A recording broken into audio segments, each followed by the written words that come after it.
Mantan Menhankam Pangap Jenderal TNI Purnawirawan Wiranto buka suara terkait beredarnya surat Dewan Kehormatan Perwira yang memutuskan pemberhentian Prabowo Subianto. Wiranto juga menjawab berbagai spekulasi yang muncul terkait dengan peristiwa 98. Saya tidak ingin terjebak kepada perdebatan istilah. Ya. Saya tidak ingin saling mengotot hanya mempermasalahkan istilah dengan hormat atau tidak dengan hormat, diberhentikan atau dipecat. Saya akan mencoba untuk masuk di wilayah normatif, kausal, normatif sebab akibat. Seorang prajurit, seorang militer berhenti dari dinas keprajuritan pasti ada sebabnya. Ya. Diberhentikan dengan hormat, sebabnya karena sudah habis masa dinasnya. Karena cacat akibat operasi, sehingga tidak bisa melanjutkan tugas. Karena sakit kronis sehingga tidak bisa melanjutkan tugasnya. Atau karena atas permintaan sendiri dan diizinkan oleh atasannya, maka dia berhak untuk berhenti dengan hormat. Di sisi lain ada berhenti tidak dengan hormat. Karena apa? Karena melanggar sabta marga, sumpah prajurit, etika keprajuritan, melanggar undang-undang, melanggar hukum yang berlaku di Indonesia. Diberhentikan tidak dengan hormat.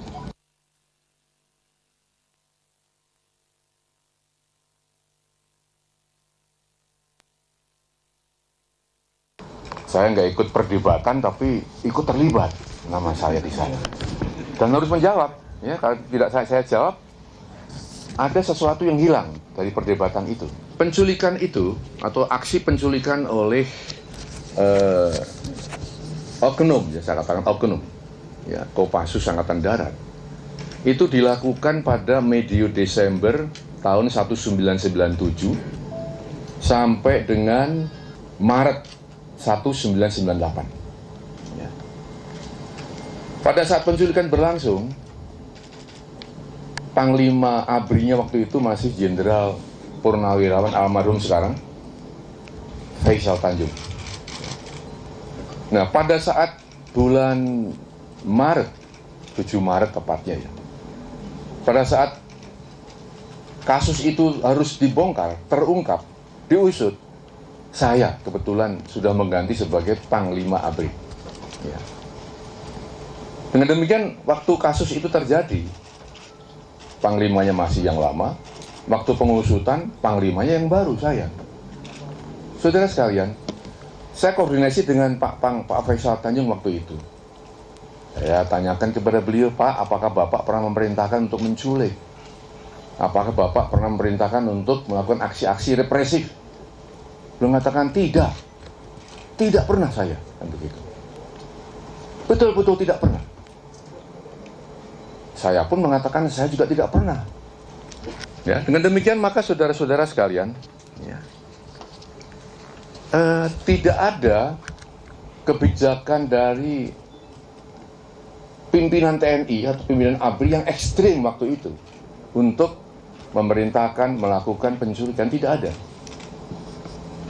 Dan pada saat saya dialog dengan Pak Prabowo Subianto saat itu, pada saat saya menanyakan kenapa melakukan hal itu, maka saya yakin bahwa itu dilakukan atas inisiatif sendiri, atas dasar analisis keadaan yang berlaku saat itu.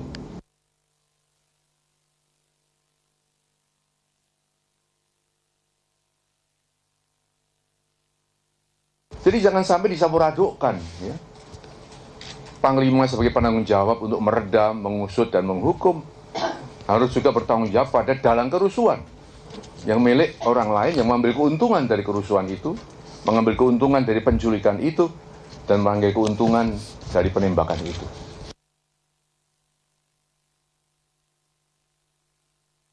perbedaan itu tidak perlu dirisaukan, ya.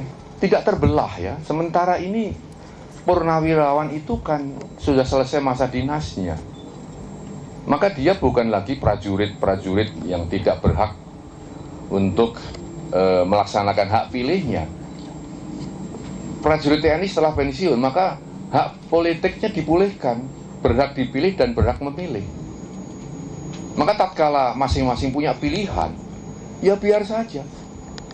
Ada yang milih Pak Jokowi bagus, milih Pak Prabowo silahkan, ya, nggak usah dipersoalkan. Jadi tidak usah dibesar-besarkan, terbelah TNI. TNI-nya masih utuh di sana.